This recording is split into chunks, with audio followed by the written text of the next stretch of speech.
fellow collectors, and welcome to Long's Toys. Today we are taking a look at Deluxe Class Sideways from the Transformers Age of the Primes line from Hasbro. So this is Sideways from Transformers Cybertron, or Noise Maze as he was known in the Japanese counterpart Transformers Galaxy Force. This was a Walmart exclusive. It's part of their capsule, whatever they're doing over there. They canceled my pre-order, and then a day later they just went in stock. So not really sure whatever's going on with Walmart, but definitely excited to have this figure. Really nice artwork of the robot mode and the vehicle mode here on the front. Unfortunately, as you can see, my box has seen better days. Luckily, I don't keep them, so it's not that big a deal. I feel the figure inside should be fine. Some nice artwork of the robot mode here on the side, and then you have your sliver of the Ring of Prime statues that they have on the side of all the packaging for these. Not really anything going on the bottom or on the top. It just says Sideways. Doesn't even say what show he's from. And then over here on the... Oh, here we got the Cybertron logo down here on the back. So we got some nice product shots of the robot mode and the vehicle mode over here. Comes with a Cyber Planet key or force chip, which plugs there and changes the Autobot symbol into a Decepticon symbol. So pretty cool. I'm going to go ahead and get him out of the packaging here, and we'll take a closer look. So here is Sideways out of the packaging. He looks great. I really like this quite a bit. I think they did a really nice job with him. I mean, the robot mode is super clean. There's no kibble whatsoever with the exception of these pieces here on the back. But because they kind of just act as a cape, it just looks good. There's nothing wrong, and you can move them out of the way if you need to, get any articulation or anything. So, I mean, super, super clean robot mode. Really looks fantastic. Head sculpt, I think, looks great. I mean, he always had a very simple head sculpt. He doesn't really have much of a face. Kind of has a Samus Aran style visor going on there. But all of this gold paint is fantastic. The orange for the visor itself looks good. A lot of nice silver and orange paint here on the torso. You have some great silver paint here on the shoulder pads. Silver down here on these gigantic kneecaps. Some little bit of orange paint down here. I will say, the little bit of orange, it's kind of a decent metallic. Certainly doesn't match the orange plastic, but it's because they're painting it on top of black, so I get that. Some nice gold down here for the toes. And then some really nice silver and gold here on the back. All in all, I'm really happy with the color scheme, the paint applications, the head sculpt, all that's really nice. Articulation-wise, you can move the head around a little bit, up and down, side to side, certainly no problem. You can almost kind of tilt it a little side to side, but it's mostly just side to side turning and the tiniest little bit of up and down. You have a swivel here at the shoulder, as well as a hinge all the way out to the side. Bicep swivel, 90 degrees there at the elbow. The wrist can swivel.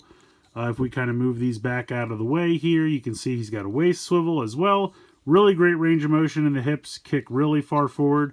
And if you kind of compress the kneecaps down, you can kick even further. You can kick back if you move these out of the way. You can kick out to the side. Crazy range of motion there in the hips because there's really nothing to get in the way. You have a thigh swivel there. The only thing is you can kind of hear the knees, they're meant to go this far for transformation. And you can kind of hear there's a click in there. I don't really love that.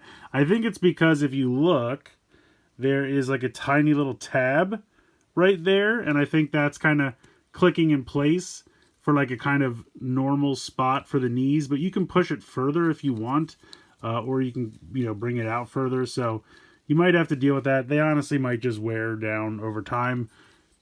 I don't think I'll mind if that happens, but really nice range of motion in the knee there, and then you do have ankle tilt, pretty much 90 degrees, and then you can move the foot as well because of how it transforms.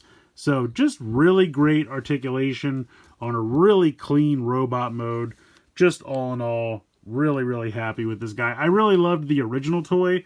The problem for me with the original toy was that there were a lot of panels and weird things and pieces you had to get around and fit in the right spot.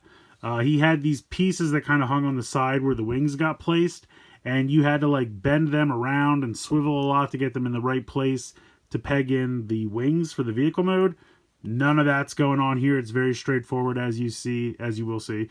And then that piece that rested on the side of his arm, which we have here, again, really nicely painted. Some silver here with a little lime green, same as down here. You have the Autobot symbol in there, nice red paint on silver, and he does have his Cyber Planet key or force chip. Now this is done on black plastic, and then it has the silver and the orange painted. I do kind of wish it was translucent orange plastic with then silver, but it's fine. It still looks pretty good. I don't think the Decepticon symbol was ever painted. Maybe in the show it was, but I don't even think the original toy had it painted. Maybe the Japanese version did. But how this works, because the force chip doesn't do anything, so when you peg this in, like it pegs in, but it doesn't spring, nothing's spring loaded, nothing's gimmick activated. So you just pull these down yourself, which is kind of nice because like if you wanted to just do these two and make it look kind of like a bow, you could. But of course you also have these that you can flip out to complete the look, and you can kind of put them at whatever angle you like. And then to change the Autobot symbol, there's just a little tab here on the back, and so you just click that down into the Decepticon symbol. Works really well, and that's also really nicely painted purple on silver there, so that looks great. Really like how that works. And then we can just close this all back up, and then it's just a simple peg. You just pop out a little peg here on the back, and you just peg that into the forearm. And it works great. Because that was another piece on the original toy that, like, it was connected to the piece on the back, and, like, you had to, like, you know, move it all around and swivel it so it could clip down in there. And I always remember the transform. Like, I loved the toy. I thought he looked great in both modes. But the transformation on the original toy was such a pain in the butt. There's just so many, like, weird little panels that you had to get in the right spot and wiggle all around, and this just kind of eliminates all that. So it's really great. He's also got the two wing pieces, which has some nice silver paint. If you want, you can have him use these as two separate swords, so you can put one on each hand, something like that. Or he's kind of meant to put them both in the one hand like this, because he's got the shield over here. But if you wanted to put one on each hand, you absolutely could. And then, of course, you have the planet chip, or planet key / force chip. You can leave that in there if you want, or just put it off to the side, whatever you prefer. Honestly, in robot mode, you probably could store it in here. Will that work? Is it big enough? No, it looks like it's just not big enough. I don't know. I had an idea. I was hoping it would work. Just not big enough. Because that is kind of a big empty space in robot mode. It's filled in vehicle mode, but not here. But yeah, he looks great. Really nice, clean robot mode, great articulation, great paint applications, accessories are awesome.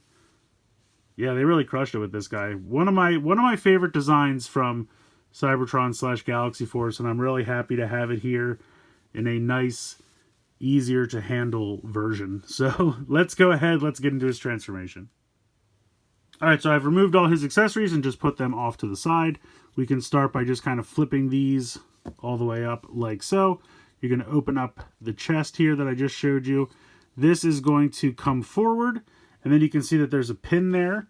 So what we're going to do is flip this so that it's straight up, rotate the head 180, and then bring it down and then bend it back the other way, and then it's just going to drop straight down into that empty cavity, and then you're just going to close that up over the head, and then it kind of gives you the little spikes of his head sticking out there, which I think looks kind of cool. Next up, we are going to let this drop down.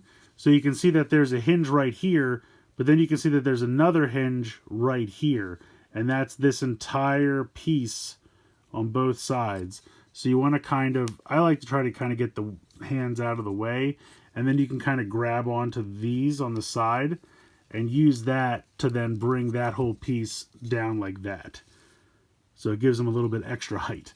And now what you want to do is we're going to bring the arms in. So you're going to start rotating 180, and then you're going to rotate the fists so that the back is facing down. So once again, we're going to rotate 180, and then we are going to rotate the wrist so that that flat part, the back of the hand, is facing down. And then this orange hinge is going to bring this all the way in, like so. And then you can see that there is a spot where the two forearms will peg in. So you can see there's kind of a spot there, and then there is a tab right there, so that when you bring these in, they will peg in together like that. And I don't know why they don't want these pieces facing this way, but that's what they tell you to do. I guess it doesn't matter because it's going to get covered up anyway. Oh, you know why? It's because these little tabs right here come into play, I think. No, they don't. It's these two and this. I don't know. I guess technically you could turn them if you wanted to, but again, it's all going to be covered up anyway, so it doesn't matter. Okay, so once you have them in place, you're going to bring this back down over the newly closed up hands. Now you can see that there's this big honking piece right here, and that needs to fit in this little gap in between the arms, so you just have to kind of get it in there, but it will go in there, and then it'll close up, so that kind of keeps the hands in place. And then you're just going to rotate at the thigh swivel there 90 degrees, so that way you can close up the toe. Do that on both sides, and then bend this all the way back around. And then what we're going to do, you can see that there's this massive tab here. That is going to tab in on the inside of the foot, right there. But also, this tab here is going to tab in right here. So you want to kind of bring this in, make sure this is in all the way, and then you want to make sure that the heel is tucked back, because if you try to do it after you peg this in, it's going to get in the way. So you can line this up, and that will tab in there, and then you can push this tab into the foot, and that's one side done. So then bring this in, tab this in, and tab that in, and there you go. That is pretty much the transformation, but of course we have these other pieces to pop in here. So you have these spots here. You can see it's kind of like a circular peg hole, but then also this weird kind of spot, and that is for the two connections there. So that just pops right in simply. This pops right in. And then you're going to just take this, if you have this part out, make sure you pop that back in. And then you can see how there's kind of a long slot right there, and then these two smaller ones here. That is for this, this, and this.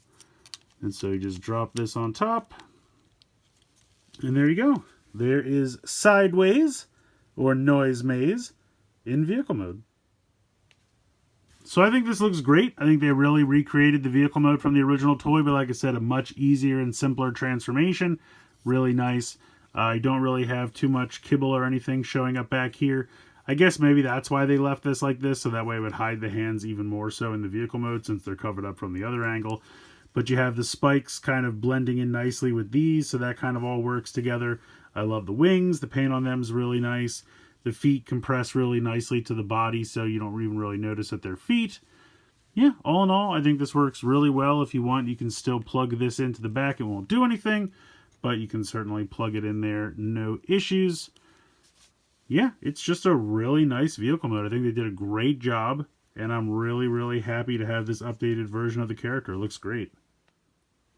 And just for fun, here he is with another Transformers Cybertron figure in Exilion that also just came out from Walmart. So really fun seeing these two together. It's kind of funny when you put them next to each other. Exilion almost feels bigger just because he's a little bit bulkier, like with the shoulder pads and everything, but they're the same size. And Sideways here is just such a clean, condensed robot mode. He really doesn't have anything in terms of like bulk or anything like that, but still two really great figures. I think this figure is a lot of fun. Like I said, it's a design I've always really liked from when the series first came out, and I think this is actually a really, really nice update for it. It removes the kind of spring-loaded gimmicks, which were fun back in the day, but I've kind of moved past them, at least personally. I don't really go for that kind of stuff anymore. I'd rather have something just kind of nice and consistent, and I feel like this still gives you all those same gimmicks, but now you just do them manually, which is perfectly fine with me, because that way they're not going to break down over time. They all still work really well. They look great. They even give you the key so you can have the illusion that it was spring-loaded. Paint applications on this guy are great. Articulation's fantastic. Really nice, just clean robot mode. Pretty much no kibble whatsoever. Vehicle mode's also great. Transformation is nice and simple. Like I said, the only thing I hated about the original toy was I was always a pain transforming it back and forth, just because of the way they had some of the pieces have to like rotate, swing around, then go back on top of this. this eliminates all that. Very straightforward. Tuck the arms back, tuck the feet in, you're good to go. It's pretty simple. So I really like this. I think this is a really great update to a mold that I've always really enjoyed and a character I've always liked. Just a really cool design, especially the head sculpt for me. I always thought it was so cool. So let me know what you guys think in the comments below. Please like, share, and subscribe. Hope you enjoyed the video, and as always, thanks so much for watching.